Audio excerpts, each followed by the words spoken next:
country, a much more prosperous country. And there are already correlation of 10% mobile broadband penetration in the country leads to 1% sustainable GDP. But the broadband as such is not solving it. We need governments that actually say that we're going to have digital education, we're going to have digital healthcare, we're going to have smart cities that can avoid CO2 emission by using ICT. And actually, the 17 goals that the UN will approve in a couple of weeks from now as the goals for all countries in the world to make this planet livable. All of them can have ICT in them. All of them can be solved partly with ICT. Education, hunger, improvement of CO2 emission, education, job creation. All of them have an element of ICT. That we haven't grasped yet, because we believe that the mobility, broadband and cloud will change your life by having a smartphone. It will transform the whole industries, and it will definitely change our whole society. And that's what we call the network society, and how it actually improves lives for people all around the world. But we need innovation on top of the networks. It's not enough to have broadband only. So what is Ericsson doing in all this? Yes, we build networks all around in the world, 180 countries, enabling 3G, 4G, 2G, 5G networks in the future. That's what we're doing. 40% of all. But we're also building IT systems in order to enable orchestrating of all our data. We will be largest in the world when it comes to billing system, for example, and operating system for carriers.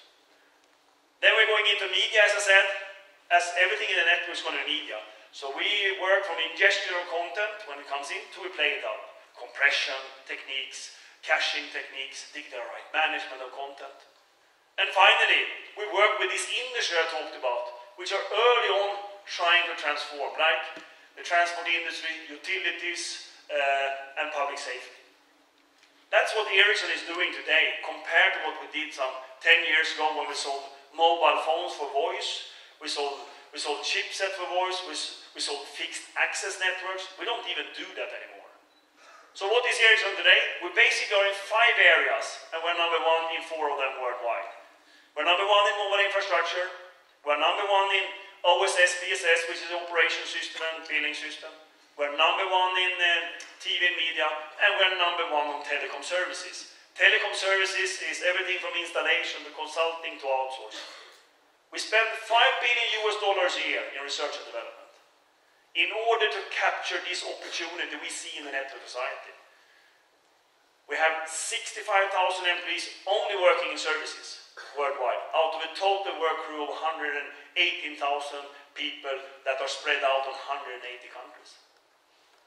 What we have learned is that if you're the winner in the installation phase, you need to transform dramatically to be the winner on the other side, deployment phase. And that's why we are in that phase of transforming our company into these areas, selling totally new things. For 10 years ago, 75% of our revenues was hardware.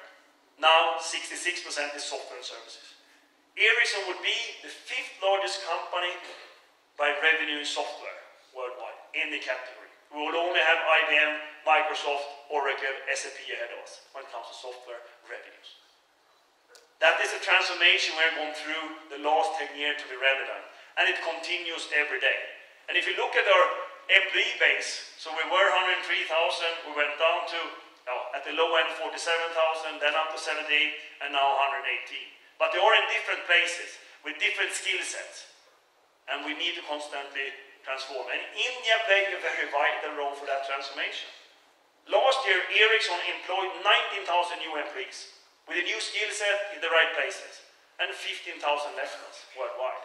India was a very big partner in that transformation, because many of the new colleagues moved to Argentina, started working in installation, network rollout of products.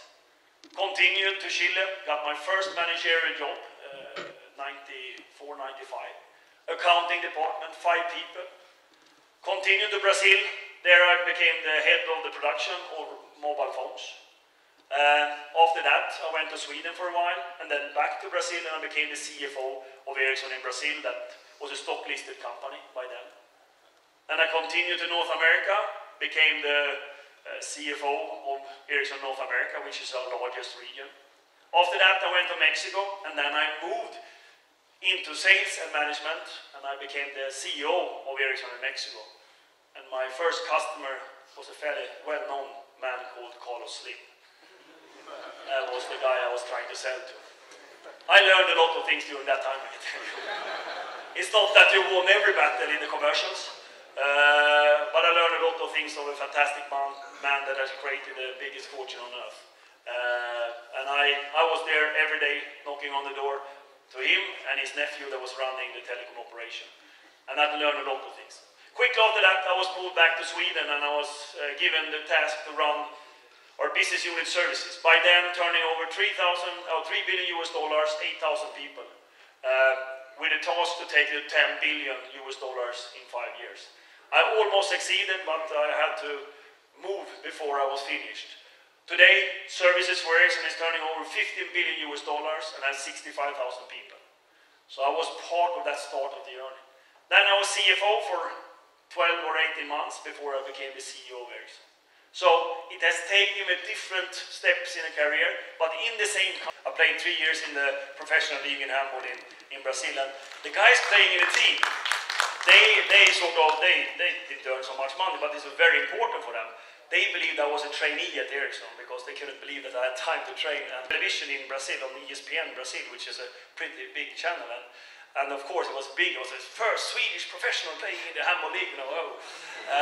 So then, of course, there's going to be an interview in the half time, and the Brazilian guy, he has been training his question in English for weeks. I got into this sort of Swede. So in the break between the first half and the second half, live television, he starts to interview me in English. I was totally prepared in Portuguese because I speak Portuguese. So the first two questions, I had no idea what he was saying because I was prepared in Portuguese. And I was answering back in Portuguese, and he thought that I was answering very strange English. So the first three questions was totally mute, and TV was, wow, we need to cut this interview. That was a great moment of my linguistic competence. Are you still the chairman of the Swedish Handball Association? That was big round of applause. Here's the CEO.